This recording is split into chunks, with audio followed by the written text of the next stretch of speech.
It was a quiet autumn afternoon in Paris. Golden leaves danced along the sidewalks with a gentle breeze, while the cloudy sky cast a melancholic tone over the city.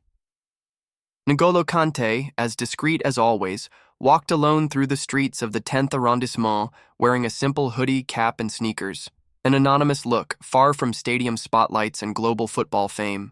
He enjoyed the simplicity of that neighborhood, the old bakeries, the children playing in the squares, the elderly playing cards on public benches. It seemed like an ordinary day, or so it appeared. Kanté walked without hurry, thinking about life, about how much everything had changed in recent years. He had been through a lot, but his heart remained humble and grateful. Success had never gone to his head, and it was in that humility that he found his strength. As he crossed a narrow street near Rue du Faubourg Saint-Denis, he heard a small, timid voice behind him. "Mister?" He stopped, slowly turned around, curious. Behind him stood a little girl, no older than 7, with braided hair, dark skin, and huge glistening eyes. She wore a pink jacket and carried a backpack decorated with cartoon keychains. She was alone, something that instantly unsettled Kanté. "Hey there, little one," he said, crouching to meet her eye level. "Are you okay? Where's your mom?" The girl looked around, hesitated for a moment, then answered, "She went to buy bread over there. Told me to wait. But I saw you walking and... Can I ask you something?" Kanté smiled gently. There was something about that child that touched his heart. A kind of silent purity he recognized. A quiet loneliness.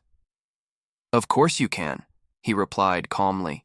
The girl clutched her backpack straps and took a deep breath before asking, with a seriousness far beyond her years, "Do you believe in God?"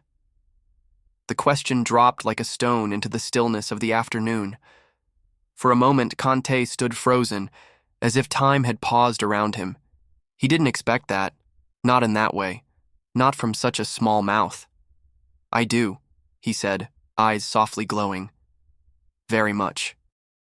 "And how do you know he's real?" He looked at her for a long moment, feeling something stir inside his chest. That question, asked with such honesty, was deeper than words could express. It wasn't an academic doubt. It was a cry, a hidden plea. "What's your name?" he asked before answering. "Aicha," she said softly. "Aicha, you caught me off guard. But I'll try to answer."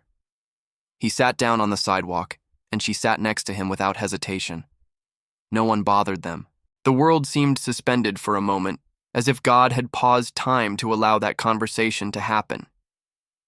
"When I was a kid," Kanté began, "I lived in a very poor place. My family were immigrants, and we had almost nothing. Sometimes there was no food at home. Many nights I went to bed hungry. My father died when I was still young. My mother did what she could, but the world was harsh to us." Aicha looked at him with wide eyes, as if hearing an ancient legend come to life. "I grew up collecting trash, selling scrap metal. I walked miles every day, barefoot, with the soles of my feet cracked and sore, just to earn a few coins and bring something home. There were days when it rained, and I cried with the sky, asking why life was so unfair. But even on those days, Aicha, I felt something here." He pointed to his chest. "A strength, a hope. Like Allah was with me, even in the middle of the suffering." She swallowed hard, feeling warmth rise to her eyes. "And you asked him for things?" she asked, her voice trembling. "Yes, every day. I asked him not to let me give up, to help me endure, not to let me become bitter. I asked to be a good son. I asked for food, of course. But above all, I asked that my heart not be filled with hate." He paused, his eyes distant, reliving every moment. "One day, someone saw me playing football on a dirt lot. I just wanted to run, to forget the hunger for a few minutes. But that man saw more than that. He saw talent. He invited me to train at a small club. That's when things slowly began to change.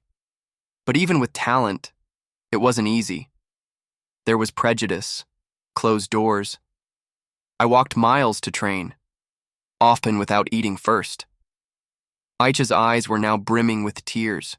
She tried to hold them back, but couldn't. And that's when I understood, Kanté continued, his voice softer, that God had not abandoned me.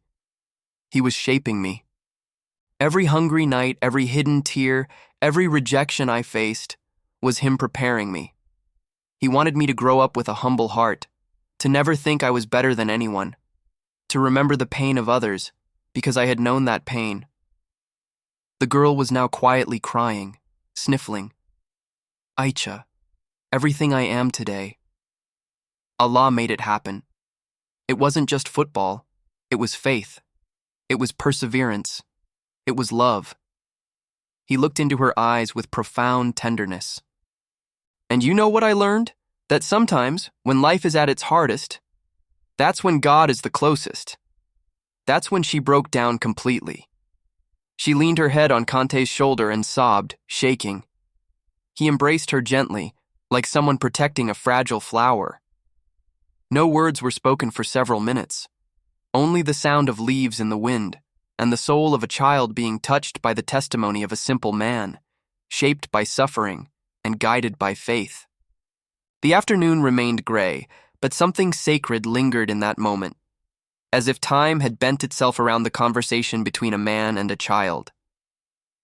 Kanté stayed seated next to Aicha while she sobbed softly against his shoulder. He didn't rush her, didn't tell her to stop crying. He let her feel. Let it all come out. He knew that sometimes crying is a form of healing. When she finally lifted her head, her eyes were red, but there was a new light in them, a mix of relief and admiration. She wiped her face with the sleeve of her jacket and said in a trembling voice, "I'm sorry. It's just, I pray too, you know? But sometimes it feels like God doesn't hear me." Kanté looked at her with deep compassion. "I felt the same, Aicha. Many times. But I learned that God isn't like an elevator button. You press it, and He shows up. No. Sometimes He answers in silence, sometimes with time, sometimes with tears." She watched him closely, absorbing every word as if they were answers she'd been searching for. "My parents fight a lot," she whispered. "Sometimes my mom cries in secret, and I pretend not to hear, but I hear everything. I feel everything." Kanté swallowed hard. Her pain was real. He knew what it was like to feel small in the face of grown-up sadness. He knew how helplessness can crush a child. "Do you know what's beautiful about all this?" he asked. "It's that even though you're so young, you already feel what's right. You already feel what's heavy and what's light. That's a gift, Aicha. A sensitive heart is a rare kind of strength. But the world will try to harden that heart. It'll try to make you forget what tenderness is, what compassion is. But don't let it." She nodded, still emotional. "How did you keep believing?" she asked. "When everything was so bad?" Kanté looked up at the gray sky for a few seconds before answering. "Because even when I didn't understand, I knew God understood. And because, Aicha, suffering didn't make me lose faith. It was faith that helped me survive the suffering." He paused, took a deep breath, and continued. "Once, my mother and I spent 2 days eating nothing but plain white rice. No salt, nothing. It was all we had. And that night, instead of complaining, she made me kneel beside her. We prayed together, and she said, 'Allah sees us. He is here. Pain isn't the end. It's just a step.'" Aicha looked at him wide-eyed, as if witnessing a miracle come to life.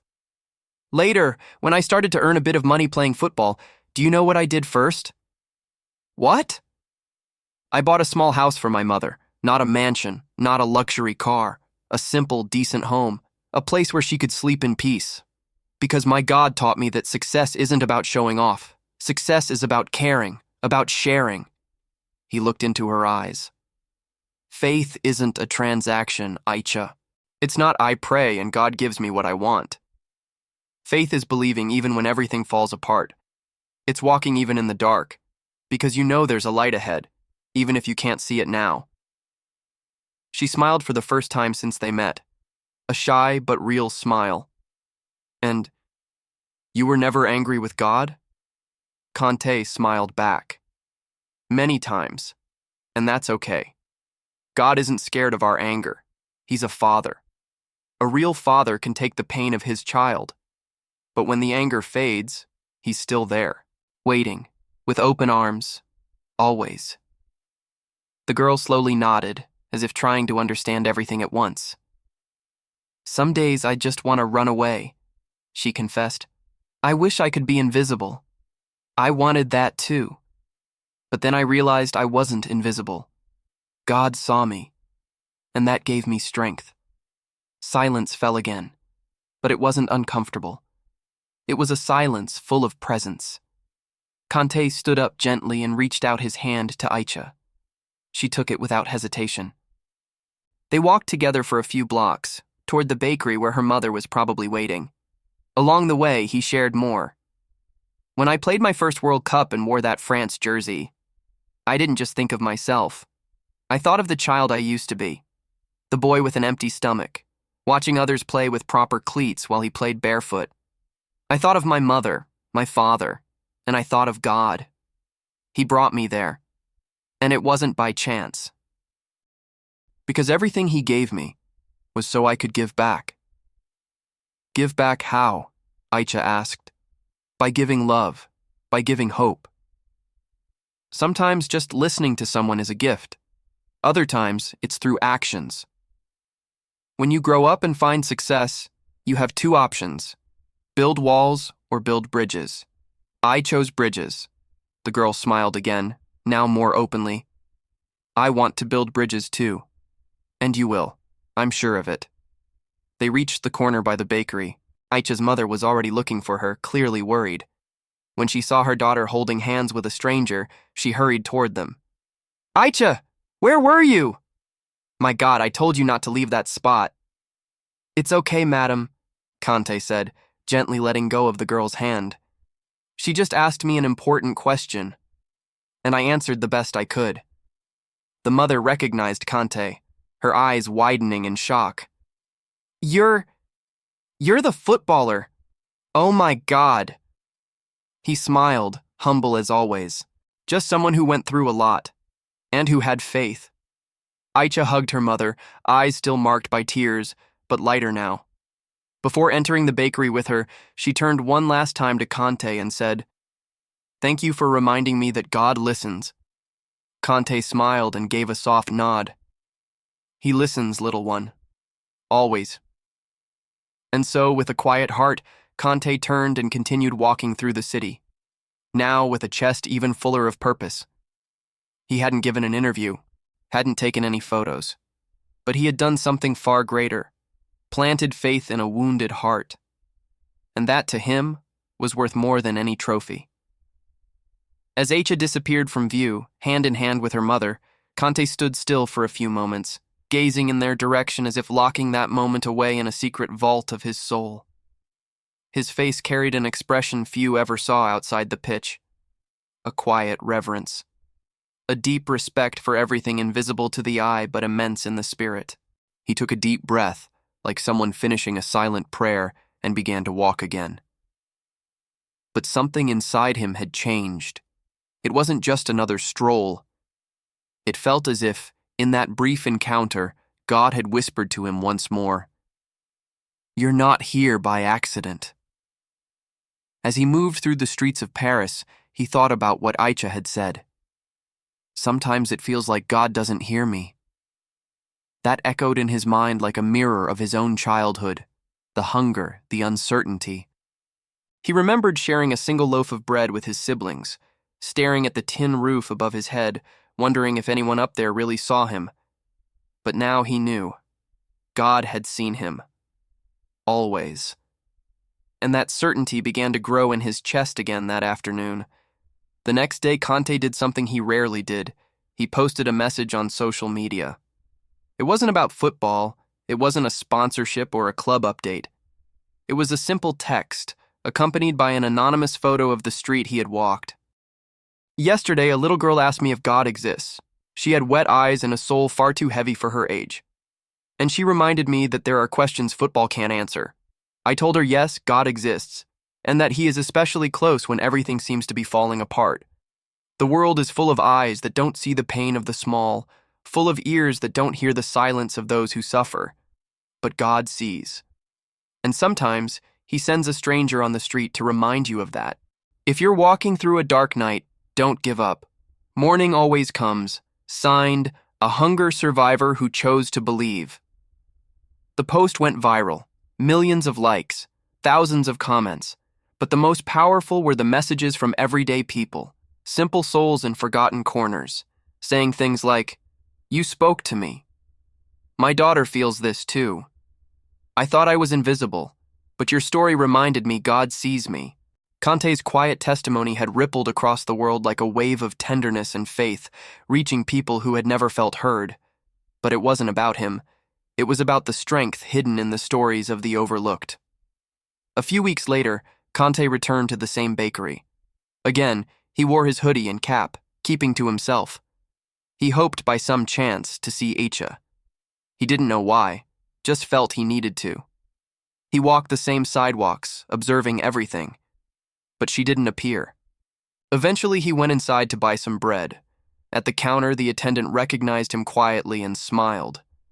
"You're the footballer, the one who spoke with that little girl on the corner, right?" Kanté nodded, smiling with his eyes. "Yes. Is she doing well?" "She is. Her mother comes here often." Said that conversation changed everything. The girl started writing letters to God every day. And now she says she wants to be a bridge. Nobody knew what that meant until her mother read your words online. Kanté felt his eyes sting. He didn't reply. He just nodded in quiet humility. When he left the bakery, he walked to the same bench where he'd sat with Aisha. He sat there again, in silence. The sun was beginning to set, painting the sky in shades of gold and rose. And there, in that sacred moment, he began to pray. He didn't ask for anything. He just gave thanks. Thanks for the hunger, the pain, the tears, the rejections, the cold nights, the lonely roads he had walked. Because now he understood. Every one of those wounds was a seed. And all had bloomed in that moment with the girl. It was as if his whole life had been designed for that. To one day say to someone at just the right moment, "You are seen. You are loved. God hears you." He closed his eyes, and a single tear rolled quietly down his face. Months later, a special feature ran in a French newspaper. The headline read, "Kanté's Bridge: How a Conversation with a Child Became a Symbol of Faith for Thousands." In the story, there was a photo of Aisha, now smiling, holding up a notebook full of drawings and phrases. At the top of each page, she had written, "Letter to God." She still didn't understand everything about faith, but she understood the most important thing, that someone had listened to her. That God could use anyone, even a famous footballer, to remind small hearts they are precious. And for Kanté, that was the most valuable trophy he'd ever received. He continued his career, continued being discreet, humble, quiet. But now, in silence, he carried something more than memories of titles. He carried the certainty that the suffering he'd endured had been transformed into light, that his story was, in truth, a living prayer. And as he walked the streets of the world, on or off the pitch, he remained who he had always been, a grateful servant, a son who never forgot where he came from, and a man who, even after winning everything, knew that his greatest mission was simple: to build bridges, and to remind the forgotten that God never forgets them.